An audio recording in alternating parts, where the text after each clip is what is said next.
Hello, this is Malay and welcome back to my channel. Well, in today's video, let us take a look at how do you update the file which is already there in the SharePoint Online document library using the PowerAutomateDesktop. Let's get started.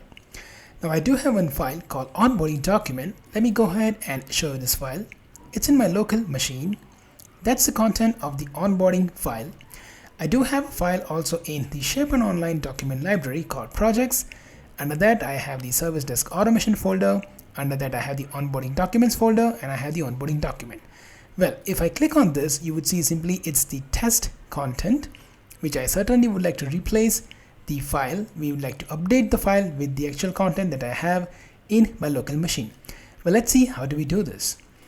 Head back to the PowerAutomateDesktop. First, let's read the file from the machine. In that case, let's open the file actions.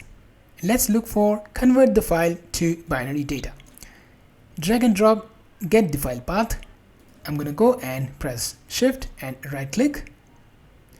It will give me an option to copy as a path. Simply go ahead and paste it, remove the double quotations, and the content will be in the binary data. Click on save. Let's just make sure that we are getting the data in the binary output. Yes, we are getting the binary data. You can see the byte has increased.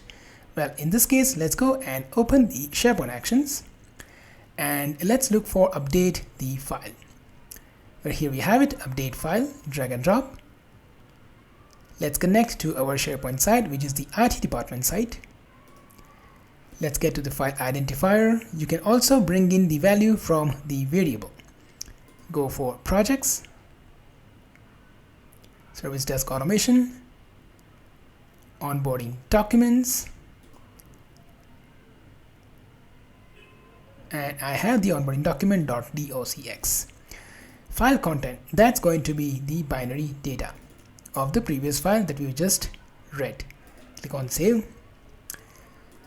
Let's click run and let's wait for that to complete, and then we should see the file content should be updated in the SharePoint Online. Now it's executing. Execution completed. Let's hit refresh. And you can see it's modified a few seconds ago. Let's open the content. And you can see that there was a test content which is now replaced with the content that I had on my local machine. Well, that's a simple way you can use update file to really update the content of the file which is there in the SharePoint Online document library. Well, I thank you so much for watching this video.